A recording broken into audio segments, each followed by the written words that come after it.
NUTV Sports is back. We're talking about politics, speedruns, and Gardner Minshew. Get a bucket and a mop, because it's time for Sports Not Live. It's an interesting look for sure. I'm gonna say hot. Hi, I'm Hailey, and I know very little about sports, so I watched ESPN for 64 hours straight, and I'm here to explain all of sports to you. So, sports are back, baby, in full swing, because apparently COVID ain't no thing. I mean, James Harden showed COVID who's boss, and it won't dare show up in any of our arenas. However, one thing throwing a wrench into this b-ball season is LeBron James thinking that he's more than a hunk of meat, which he is, Lauren Ingram. Go fuck yourself. In fact, everyone who thinks men dribbling little orange balls is more important than the systemic racism that has plagued America since its foundation, you can all go fuck yourself. You don't deserve LeBron James. You don't even deserve Tom Brady, and the only thing he's contributed to society is a weird debate about whether or not fathers should show their sons affection or, emotionally neglect their sons, giving them deep-rooted father issues. Anyways, in lighter news, Lou Williams seems to think that looking at tits while eating chicken wings is of high priority in a pandemic. Personally, I think that's fair, but you could definitely do that virtually. Coach O seems to quote facts like Fox News. He just says it and hopes it's true. You would think coaches would need some sort of qualification to organize and lead teams, but apparently the only requirement is standing with your hands on your hips while wearing khakis on the side of a field and occasionally throwing a clipboard. Now, new sports news isn't all I learned about. I also learned about sports themselves. Offsides? What the fuck is it? I still don't know. Apparently one person is too far ahead of another person, and this means they could score more easily, which is a bad thing apparently. But call me crazy, I thought it was the goalie's job to stop them from scoring. Golf. I'm sorry, but that's not a sport. It's a political pastime, and that's it. Why do teenage boys love saying that cheerleaders aren't playing a real sport, but then make 50 women dance for them at the NFL? Seems like they only want women to succeed when it's benefiting them. And what the heck is up with the Houston Astros? They give themselves a gold star before they even start playing the game, and they still end up failing. All right, well that's all from you folks. Stay tuned to SNL for Dr. Zac MD here. But first, a word from our sponsors. Hi, I'm NUTV Sports' fifth-year senior, Tom Gambardella, and I'm wearing a cardigan today because I was told it makes me look more trustworthy. That's a funny word, isn't it? Trust. In these unprecedented times, it feels more abstract than ever. And now more than ever, we need a team that we can believe in. See, this fall, our nation is going to be faced with a difficult choice, a choice of what team to support. And as we approach a certain day, I'm here to ask you to pick the most trustworthy team, in my mind, the Jacksonville Jaguars. Now, more than ever, it is important to make the choice that allows us to move forward as a nation. And if you look at the evidence presented in front of you, Tom Brady is no longer a New England Patriot, Eli Manning is no longer a New York Giant. The future is in our hands right now. And that is why I believe the Jacksonville Jaguars, a team on the cusp of a dynasty, most likely, probably, maybe, realistically they're not, but a team that's going to be playing for a few years to come is obviously the right choice for your rooting interest this fall. Now, if we're being completely honest, the Jacksonville Jaguars, they're not going to win a lot in the next few years. But that's not why we watch sports. No one really roots for their team to win, right? There's joy in the struggle. There's joy in the losses, in coming back again next time and giving it another try. So I ask you today to take that struggle with us. From all of us here at NUTV and everyone in the Jacksonville Jaguars fan camp, I ask you to struggle with us. Thank you for listening. My name is Tom Gambardella, and I approved this message. Hello everyone, Dr. Zac MD here reporting to you, not live, remotely from my apartment. And guys, I'm not gonna lie, things have been kinda rough here recently. Ever since Rudy Gobert shut down the NBA, I've been busy working with all the major sports leagues in order to make sure that it's safe to reopen. We hit a couple speed bumps with the MLB, and Roger Goodell still isn't replying to my emails, but I'm doing what I can. Anyways, the show must go on. So let's do some research and talk some injuries. The Denver Broncos quarterback Drew Lock went down last Sunday with a shoulder injury. Michael Thomas, star wide receiver for the New Orleans Saints, and also my fantasy team from last year, went down in week 1 with a high ankle sprain. Oh god, Christian McCaffrey, the star running back of the Carolina Panthers and #1 overall pick in most fantasy drafts, also has a high ankle sprain, and he's now on injured reserve. Okay, that's huge. And Saquon Barkley as well. Saquon Barkley, star running back of the New York Giants, and number 2 overall pick in most fantasy drafts, now has a torn ACL and is done for this season.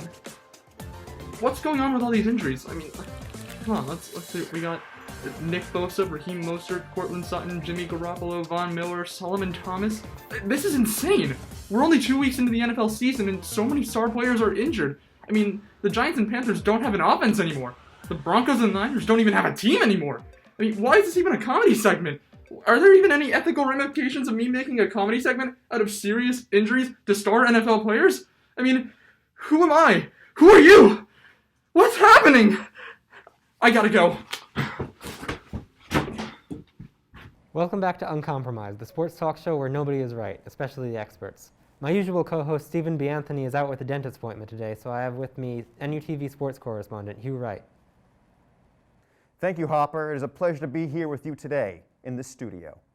All right, let's get down to business. Last night, Jamal Murray showed us that he was not only the best player on the floor, but quite possibly the best player in the league. Your thoughts? My thoughts! Hopper, I am physically ill from those comments. Never before have I heard a take so outlandish, so ridiculous, so incongruously ridiculous that I have had to contemplate my own existence on this planet. However, that being said, that argument which you just put forward was so virtuosely and competently put together that I cannot help but agree with you 100%. You're right. Wait, so you agree with me? 100%. You win. Let's not bask in your greatness for too long. We're done. Next question. I didn't even make an argument. Doesn't matter. I agree. Next question. Okay, well, so Tom Brady seems to be struggling without Bill Belichick. And I think that's all the evidence I need to move him from the GOAT spot down to 25th all time, right behind Patrick Rivers on my quarterback ranking. Whoa, whoa, whoa, whoa. All right. I'm going to let you finish. All right? Finish. I was done. Oh, okay. In that case, let me tell you something, Hopper. All right? I love you. I love your wife. I love Phil Rivers like a long-distant, second-removed cousin through marriage. And I am on the first-name basis with at least 6 of his 9 children, assuming none have been born during this broadcast. Okay? And keep that in mind, all right? Yep. When I say this, I love you, I love Phil, and for that reason, I'm going to have to agree with you 100%. Case closed, the defense rests. So there's nothing more you want to add to this conversation? The defense rests, and it shall not be awoken. Okay, this isn't the courtroom, so you don't have to say that. But anyway, it's time for our lightning round, where I'm going to rattle off some topics, and you're going to give me your opinions. You ready? Born ready, Hopper. And you know that you can disagree with me, right? Completely agree with that statement. Okay, LeBron James, washed up. Completely true. He should retire immediately. Matisse Thybulle should have won Defensive Player of the Year. I'm going to say something I do not know, but I'm going to defer to your judgment. Agreed. The NHL and the MLB should merge to create ice baseball to get more fans. Whoa, whoa, whoa, whoa, whoa. No. Actually, on second thought, yeah, let's do that. Hugh, you have to start disagreeing with me, otherwise we're not going to have enough material for the show. All right, I agree with you, but let me tell you something. You wake the beast, I'm coming at your throat, and you will not survive. Oh, okay, I think I can handle that. But first, we got to go to our commercial break. Are you okay with that? Nope, I disagree with that. Hopper. All right? I'm on a roll. I'm winning these arguments, and I will, hey, don't go anywhere. I don't agree with this. Hi, my name is Natalie, and I'm here with NUTV Sports. Recently, a bunch of students on Northeastern's campus have been competing in speedruns to try and see if they can get the fastest time. Students must record themselves running a specific route and then upload it online. They can either do a normal speed run or they can do a tool-assisted run, which allows them to use things like bikes, skateboards, longboards to assist in their run. There are different categories of routes. Some include running from your dorm to Wally's, running from one Wally's to the other, doing all 4 bridges in one run, and even getting your package from Matthews Arena. Historic Matthews Arena. Students are eager to get to the top of the leaderboard. Oh, there goes someone's nap. This isn't just a game. We gotta get moving, Huskies. Can I get an interview? All right, well, I guess we'll send it back to the studio. Thank you, Nat. Now it's time for our remote fantasy correspondence. Hey, Zach, you want to talk about fantasy? Fuck yeah, I do! Hello everyone, Dr. Zac MD here, now a fantasy correspondent, and I'm here with my roommate Rene, who is new to the league this year, because I felt like I needed competition as I am the reigning champ. Hey guys, super happy to be here and super happy to talk about fantasy. Yeah. So Zach, what's been happening in the league recently? Well, the big story for this week is that trades have been happening, and they have been happening a lot. Most notably, Allen.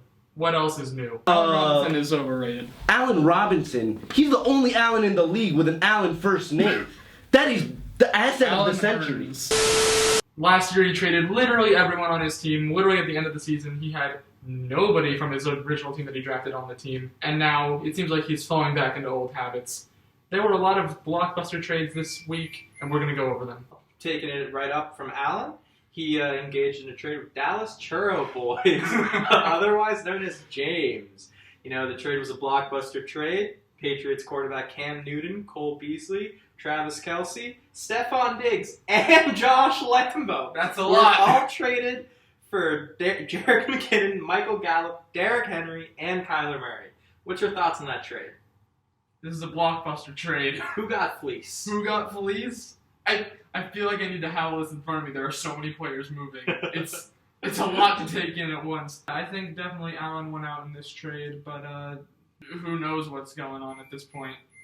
And then probably the most comical trade out of all of them would most likely be Olivia's acceptance to trade DeAndre Swift to probably lose, again, Allen's team, for kicker turned superstar Rodrigo Blankenship. Rodrigo Blankenship. No, listen. Some of y'all may think trading a running back for a kicker is a bad idea. But I'm here to tell you right now, when that kicker is the one and only Rodrigo Blankenship... Man loves his Lego sets. Is that a true fact? Yeah. I think DeAndre Swift... I don't know. I think... Hold on. Who got DeAndre Swift here? Allen? Yes. Allen got fleeced in this trade. I'm going to be honest here. And then I think there was one last trade for Odell moving as well. Yes. Courtney trading Odell. Odell Beckham Jr. For who? Who did you... I don't know. They can cut this out. Ah, there we go. They're not going to cut this out. So, great, guys. So that's it for our segment. We have no idea what we're doing, but we'll see you guys next week for our fantasy updates all throughout the season. Once again, I'm Dr. Zac MD. With me, as always, my roommate, Rene. So don't get on us about COVID guidelines. We're quarantining together. We'll see you guys next time. I'm going to turn off the camera. That went better than I expected. Yeah. All right. I feel like that should be good. Thank you.